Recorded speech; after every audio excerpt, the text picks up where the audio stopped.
बेंगलुरु में चल रही यूथ कांग्रेस कार्यकर्ताओं की मीटिंग के बीच सचिन पायलट का बड़ा दावा, केंद्र सरकार पर जमकर निशाना साधा।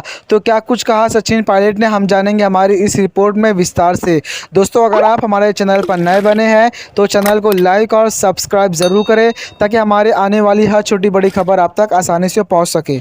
मामला कुछ इस प्रकार का है कि कांग्रेस अपने यूथ कांग्रेसी दिवस को बहुत उत्साह के साथ मना रही है। ये 3 दिन का कार्यक्रम चल रहा है बेंगलुरु में। इस बीच सचिन पायलट का बयान भी सामने आया जिसमें उन्होंने अपने यूथ कांग्रेस भाइयों को संबोधित करते हुए बड़ा बयान कहा। उन्होंने कहा है कि कर्नाटक में जिस तरह से कांग्रेस अच्छा प्रदर्शन करी है और भारी बहुमत के साथ जीती है, उसी तरह आने वाले अगले साल लोकसभा में भी कांग्रेस अच्छा प्रदर्शन करेगी और इस साल जो चुनाव होने हैं राजस्थान में, उसमें भी कांग्रेस का काफ़ी अच्छा प्रदर्शन होने वाला है। और उन्होंने बीजेपी को आड़े हाथ लेते हुए काफ़ी कुछ बयान किया। तो उन्होंने क्या कुछ कहा आप देख सकते हैं इस बयान में, किस तरह से वो सचिन पायलट भड़के हुए हैं केंद्र सरकार के ऊपर।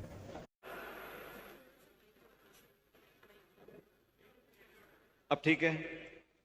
जिस काम को करने में मुझे सबसे ज्यादा आनंद आया, सबसे ज्यादा संतोष मुझे अगर मिला, तो मेरे वो 5 साल जब मैं प्रदेश कांग्रेस कमेटी का अध्यक्ष था, राजस्थान में विपक्ष में हम लोग थे, वो 5 साल। और ये बात मैं इसलिए कह रहा हूं क्योंकि मुझे कभी भी यूथ कांग्रेस में किसी पद पर काम करने का मौका नहीं मिला, क्योंकि कुछ ऐसा संयोग बना कि बहुत कम उम्र में मुझे चुनाव लड़ने का मौका मिल गया और मैं 26 साल की उम्र में लोकसभा का सदस्य बन गया। जब यूथ कांग्रेस में मुझे काम करने का मौका नहीं मिला, लेकिन उम्र मेरी 30-32 साल की थी जब मैं प्रदेश अध्यक्ष बना 2014 के जनवरी में। अब मैंने कहा जब मुझे यूथ में काम करने का मौका नहीं मिला तो मैंने पीसीसी को यूथ कांग्रेस बना दिया। और फिर हम लोगों ने 5 साल तक वसुंधरा राजे की सरकार थी। वसुंधरा जी को बहुमत था 163, 200 सीटों में से 163 उनके विधायक थे, 25 के 25 सांसद थे, नरेंद्र मोदी जी नए नए प्रधानमंत्री बने थे।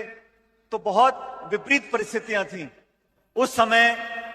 प्रदेश के नौजवानों ने, और मैं इस मन से बोलना चाहता हूं, उस समय हमारे जो यूथ कांग्रेस के साथी थे, उन्होंने मेरे साथ कंधे से कंधा मिलाकर जो संघर्ष किया, आज उसकी बदौलत हम लोग मजबूती से खड़े हैं हमारे प्रदेश के अंदर और देश के अंदर।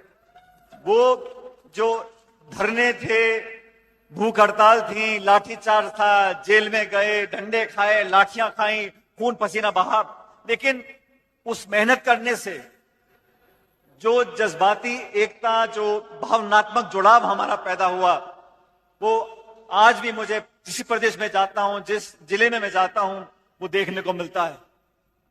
और बहुत से मेरे साथी बोलते हैं कि समय निकल रहा है, हम 30 साल के हो गए, 35 साल के हो गए, 40 साल के हो गए।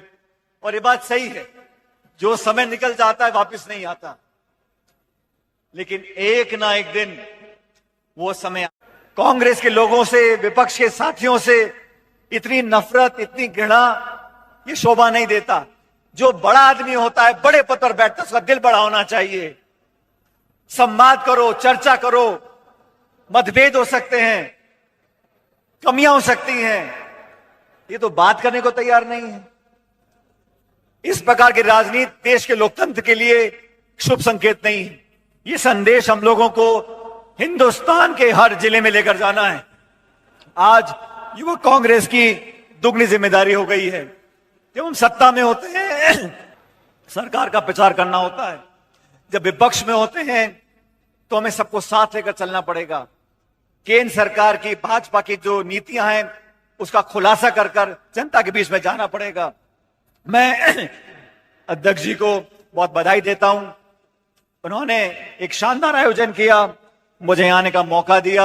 और आप सब लोग जो देश के अलग अलग कोनों से आए हो, मैं आप प्रत्येक व्यक्ति को, प्रत्येक साथी को बोलना चाहता हूं, आपके संघर्ष में हम सब साथ खड़े हैं। देश के किसी कोने में भी जब भी आप लोग हमको याद करोगे, आपके साथ लड़ाई लड़ने के लिए, संघर्ष करने के लिए हम मौजूद रहेंगे। और आप लोगों को निमंत्रण देके जा रहा हूं, अभी इन 4 राज्यों में चुनाव है, हम मध्य प्रदेश जीतेंगे, छत्तीसगढ़ जीतेंगे, राजस्थान जीतेंगे और तेलंगाना भी जीतेंगे। और हम सबको मिलकर अब इन 4 राज्यों में पूरी ताकत लगानी है। जहां जहां हमारी जरूरत पड़ेगी आप सब लोग जाओगे, ऐसे मुझे पूरा विश्वास है। मैं सभी लोगों को बहुत बधाई देना चाहता हूं, शुभकामना देना चाहता हूं, उज्जवल भविष्य की कामना करता हूं और परमपिता परमेश्वर से कामना करता हूं कि आपके रास्ते को भगवान हमेशा उजाले से भरे, खुशियां भरे, आप लोग सुखी रहो, फलो फूलो, आगे बढ़ो, आपके परिवार को लोग आगे बढ़ने का मौका मिले और हमारा जो परिवार है युवक कांग्रेस का, नौजवानों का, ये फले फूले, आगे बढ़े, दुख सुख में हमेशा साथ रहना है। और अंतिम बात, कभी किसी की खुशी में शामिल ना हो सको, कभी किसी के शादी में ना जा सको, तो हमेशा किसी पे दुख आए, मुसीबत आए, उस समय जरूर जाना उसका हाथ पकड़ने के लिए। और आप सब लोगों का मैं बहुत बहुत धन्यवाद देता हूं, आपने इत्मीनान से मेरी बात को सुना, मुझे यहां पर अपनी बात रखने का मौका मिला, मैं आपका बहुत आभारी हूं। मेरे साथ जोरदार नारा दो, जय हिंद। इस रिपोर्ट को देखकर आप समझ ही गए होंगे कि इस तरह से सचिन पायलट ने अपने यूथ भाइयों को संबोधित करते हुए जमकर बरसे बीजेपी के ऊपर। बीजेपी की मुश्किल खासा बढ़ गई है क्योंकि जब से अशोक गहलोत और सचिन पायलट के बीच जो घमासान था वो सॉल्व हो गया है, जब से बीजेपी की मुश्किल बढ़ती हुई नज़र आ रही है राजस्थान के अंदर। राजस्थान में आम चुनाव भी होने हैं और लोकसभा का चुनाव भी करीब आ रहा है और देखा जाए तो एक तरफ से कांग्रेस मजबूत होती हुई नज़र आ रही है, तो कांग्रेस का ये दावा कहीं ना कहीं बीजेपी में भारी पड़ता हुआ नज़र आ रहा है। अब कांग्रेस जगह जगह पर अपने यूथ और अपने लोगों को एकजुट करने की कोशिश कर रही है। दोस्तों, इस पूरी रिपोर्ट में आपकी क्या राय है, नीचे कमेंट बॉक्स में ज़रूर अपनी राय बताएं और आप बताएं हमें कि आने वाले लोकसभा में किसकी जीत होने वाली है। क्या आप मोदी के कार्यकाल से सहमत हैं या राहुल गांधी को अपना नेक्स्ट पीएम चाहते हैं? अपनी राय ज़रूर हमें कमेंट बॉक्स में दें। मिलते हैं अगली वीडियो में। Thanks for watching this video.